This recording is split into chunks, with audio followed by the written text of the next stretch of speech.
Assalamualaikum warahmatullahi wabarakatuh. Halo teman-teman, kali ini kita akan belajar mengenai sumber data dan pengumpulan data. So, pastikan kalian tonton video berikut ini.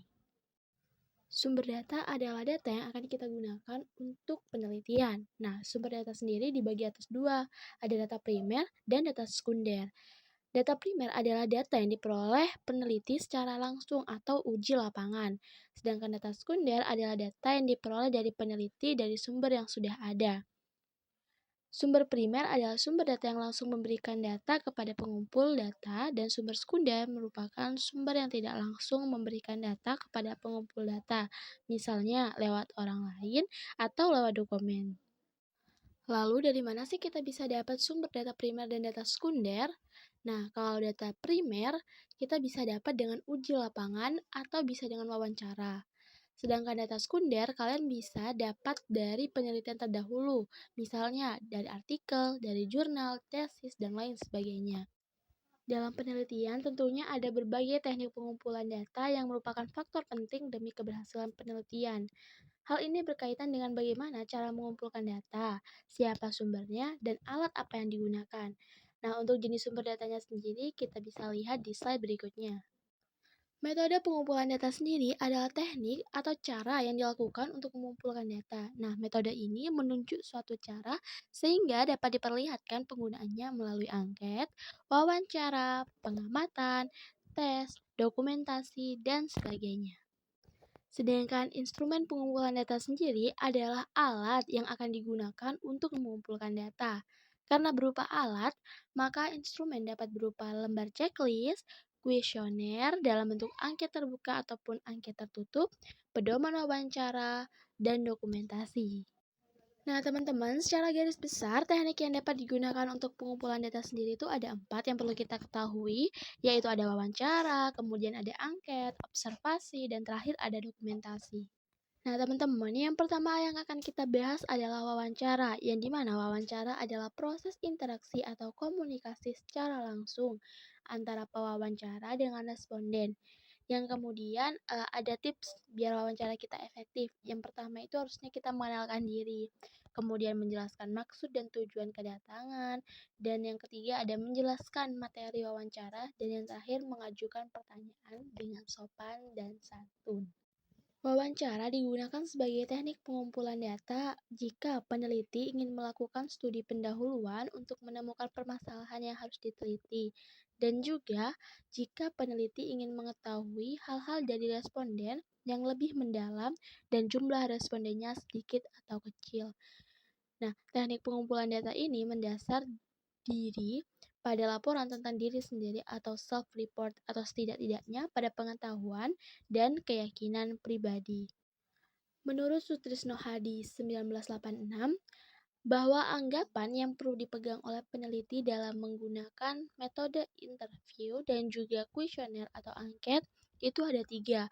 Yang pertama, subjek atau responden adalah orang yang paling tahu tentang dirinya sendiri. Kemudian yang kedua, apa yang dinyatakan oleh subjek kepada peneliti adalah benar dan dapat dipercaya. Dan yang ketiga, interpretasi subjek tentang pertanyaan-pertanyaan yang diajukan peneliti kepadanya adalah sama dengan apa yang dimaksudkan oleh peneliti. Wawancara dapat dilakukan secara terstruktur maupun tidak terstruktur, yang dapat dilakukan melalui tatap muka atau face-to-face maupun dengan menggunakan telepon. Nah, yang pertama kita akan membahas mengenai wawancara terstruktur, yang dimana pertanyaan sudah disiapkan dalam bentuk pedoman wawancara. Kemudian, data atau informasi yang dibutuhkan sudah dirancang. Jawaban singkat dan padat tidak dirancang untuk wawancara mendalam. Nah, wawancara terstruktur digunakan sebagai teknik pengumpulan data jika peneliti atau pengumpul data telah mengetahui dengan pasti tentang informasi apa yang akan diperoleh. Oleh karena itu, dalam melakukan wawancara, pengumpul data telah menyiapkan instrumen penelitian berupa pertanyaan-pertanyaan tertulis yang alternatif jawabannya pun telah disiapkan. Yang kedua ada wawancara tidak terstruktur, yaitu wawancara yang bebas di mana peneliti tidak menggunakan pedoman wawancara yang telah tersusun secara sistematis dan lengkap untuk pengumpulan datanya. Nah, pertanyaan yang diajukan merupakan upaya menggali isu awal, kemudian sifat pertanyaan spontan, dan banyak peluang untuk melakukan wawancara mendalam atau in-depth interviewing. Nah, wawancara tidak struktur atau terbuka sering digunakan dalam penelitian pendahuluan atau malahan untuk penelitian yang lebih mendalam tentang responden.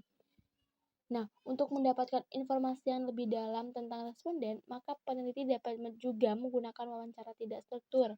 Misalnya nih, seseorang yang dicurigai sebagai penjahat, maka peneliti akan melakukan wawancara tidak terstruktur secara mendalam sampai diperoleh keterangan bahwa orang tersebut penjahat atau bukan.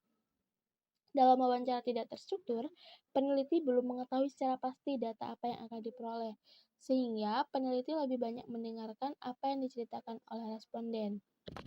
Yang selanjutnya ada angket atau kuesioner. Nah, angket sendiri adalah pertanyaan tertulis yang diajukan kepada responden, yang dimana jawaban tersebut diisi oleh responden sesuai daftar pertanyaan yang diterima. Sedangkan pada wawancara, jawaban responden diisi oleh pewawancara. Untuk pengambilan daftar isian dapat dilakukan dengan dua cara nih. Yang pertama ada canvasser dan householder. Canvasser sendiri yaitu daftar yang telah diisi ditunggu oleh petugas yang menyerahkan. Sedangkan householder yaitu jawaban responden dikirimkan kepada alamat yang telah ditentukan. Nah, kuesioner sendiri merupakan teknik pengumpulan data yang dilakukan dengan cara memberi seperangkat pertanyaan atau pernyataan tertulis kepada responden untuk dijawabnya. Nah, kuesioner adalah teknik pengumpulan data yang efisien bila peneliti tahu dengan pasti variabel yang akan diukur dan tahu apa yang diharapkan dari responden. Selain itu, kuesioner juga cocok digunakan bila jumlah responden cukup besar dan luas. Nah, kuesioner dapat berupa pertanyaan atau pernyataan yang tertutup maupun terbuka yang dapat diberikan kepada responden secara langsung atau dikirim melalui pos atau internet. Nah, tadi kan ada dua bentuk kuesioner, ada kuesioner terbuka dan kuesioner tertutup.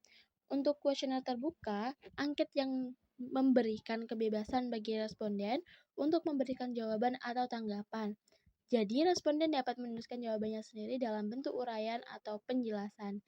Sedangkan bentuk kuesioner tertutup, yang dimana angket yang menyajikan pertanyaan dan pilihan jawaban sehingga respondennya dapat memberikan tanggapan terbatas pada pilihan jawaban yang diberikan. Berikut adalah prinsip-prinsip tentang penulisan angket. Yang pertama yang dimaksud di sini adalah isi dari pertanyaan tersebut merupakan bentuk pengukuran atau bukan. Kalau berbentuk pengukuran, maka dalam membuat pertanyaan harus teliti. Setiap pertanyaan harus skala pengukuran dan jumlah itemnya mencukupi untuk mengukur variabel yang diteliti. Kemudian yang kedua adalah bahasa yang digunakan adalah penulisan yang disesuaikan dengan kemampuan berbahasa responden. Jika sekiranya responden tidak dapat berbahasa Indonesia, maka angket jangan disusun dalam bahasa Indonesia.